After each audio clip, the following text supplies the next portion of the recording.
Well, good morning.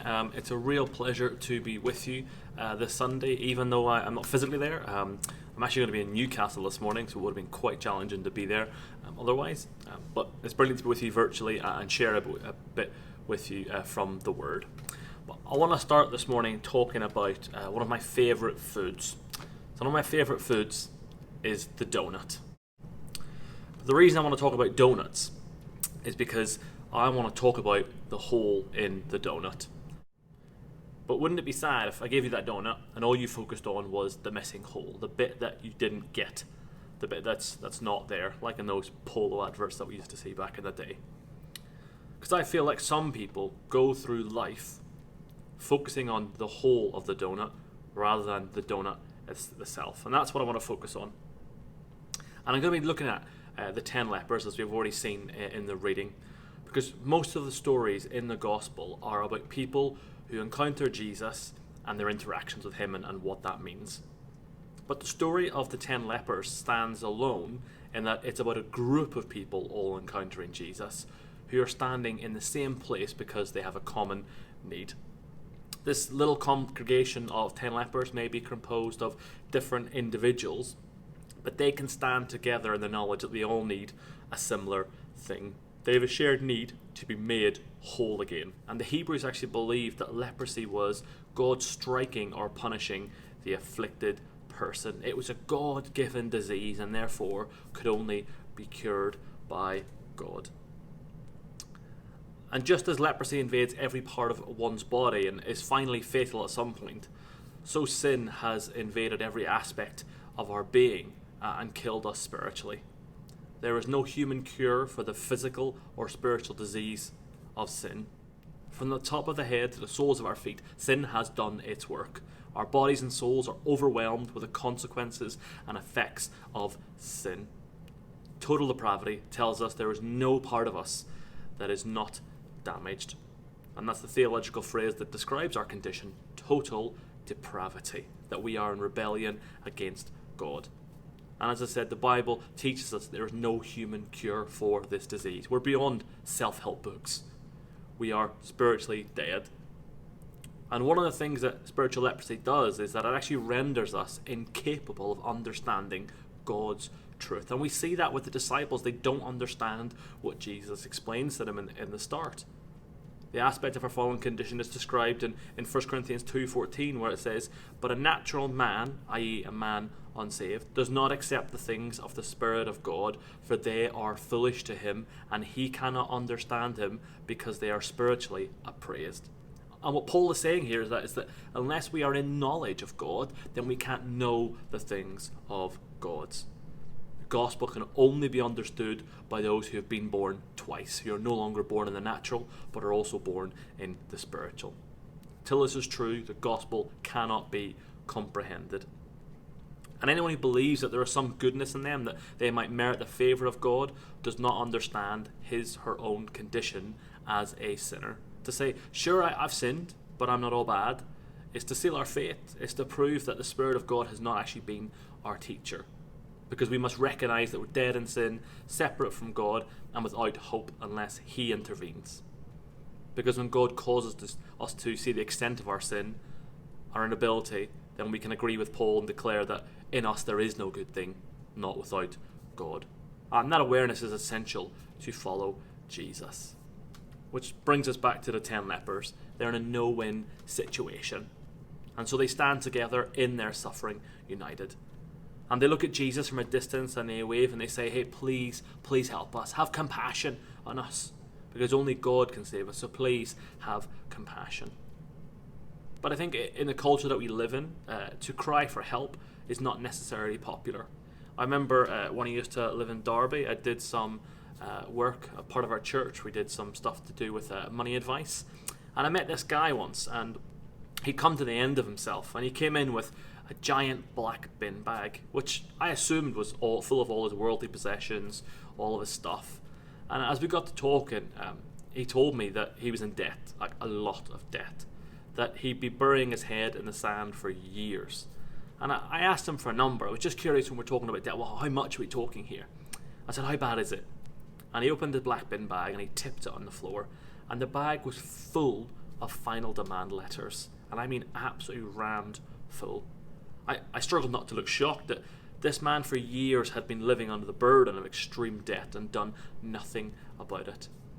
And he told me a story that he'd been made redundant from his job, and for 3 years he went out his front door and pretended to go to work every day and then came home as if nothing had changed.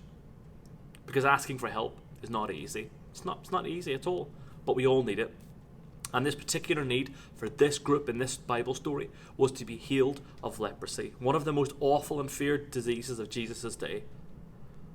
And what matters is that how many of us have a need. One of the things we owe the world is the need to be open that we too are in need, that we need to not bury our head in the sand. We are just as needy as the world. And it's important we don't pretend that just because we know Jesus that we have things all sorted, that when we come to know Jesus, it's not like it changes us to the point where, boom, fixed. It's not a magic trick. It's a journey. And later in the story of the 10 lepers, Luke reveals a really interesting point. Among these 10 is at least one that would have mistrusted the others, a Samaritan. Because, as you know, the Samaritans and Jews did not get on. But what's funny is, in light of need, as outcasts, these divisions don't seem to matter. The 10 have become united. Because community begins when we as humans realize that we all stand in a common circle of need.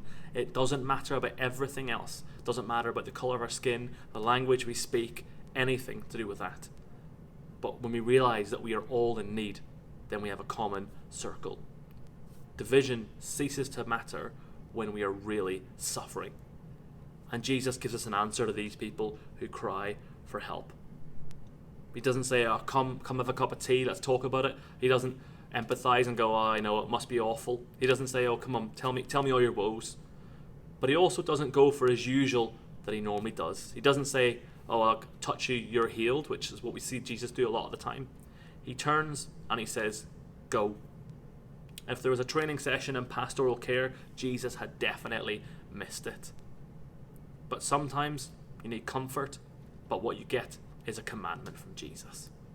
And with what this story initially suggests is sometimes the need for healing is not best answered with soft words, but with hearing and obeying a command. Jesus says, go and show yourself to the priest, which is what exactly a leper had to do after he was healed. The priest was a doctor. He was your way back into mainstream society. He'd take the bell from your cursed life that made you an outcast, and at last you were deemed normal. But these 10 lepers aren't cured. That's the interesting thing. And yet Jesus tells them to act as though they are. He won't hand them a healing, but he will give them a command to act in faith. He will honor them with a partnership in healing. And that is the meaning of all God's commandments. What we call the law is really God's gracious insistence that we take the steps that are our part in getting well. And the 10 decide to trust the grace of a commandment. Though not cured, they act as if they might be by being obedient. And this format is really important. We need to act as though by being obedient to the gospel, we are healed. It's why Paul, in his letter to the churches in the New Testament, he does not write, hey sinners, how's things? Hey bad people, how you doing? No, he starts his letters by writing to the saints. That's what he calls them.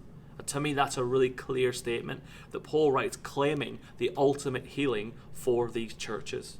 Because by believing in faith in the gospel, we are saved. And that saved, that word in the Bible we talk about it in Romans 10, 9 and 10, which says, if you declare with your mouth Jesus is Lord and believe in your heart that God raised him from the dead, you will be saved.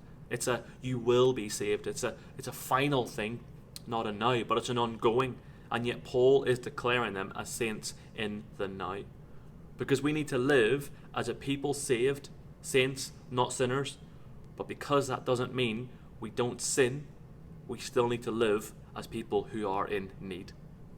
Live in such a way that we are confident in our ultimate healing, but also showing that we're far from perfect, that we're still in need. And as the story goes, as the 10 leave to see the priest, they discover they're in new skin. They're in new clothes.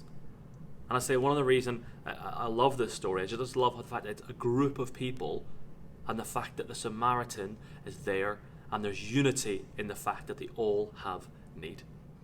One reason I love this story is that it resonates with how God often brings healing in our lives. Some of the gospel seems to suggest that healing is instant, but most don't get it instantly. Often the transformation has come somewhere down the road. We'd like to be fixed right now, and our culture would tell us we have to be fixed right now. We live in a culture of now, things happen today. But the reality is, as I said, that often being fixed happens being down the road of faithful. And that's what happens to the 10 lepers. It's on the journey down the road that they discover their flesh is healed. And in realizing it, I can only assume they quickly accelerated to be reinstated back into community. But one of them breaks stride. He stops, he halts in his process, and he turns around. And suddenly he's in no hurry to see the priest.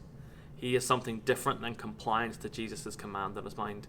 He's got new skin, he's got new life, but he also wants a new voice.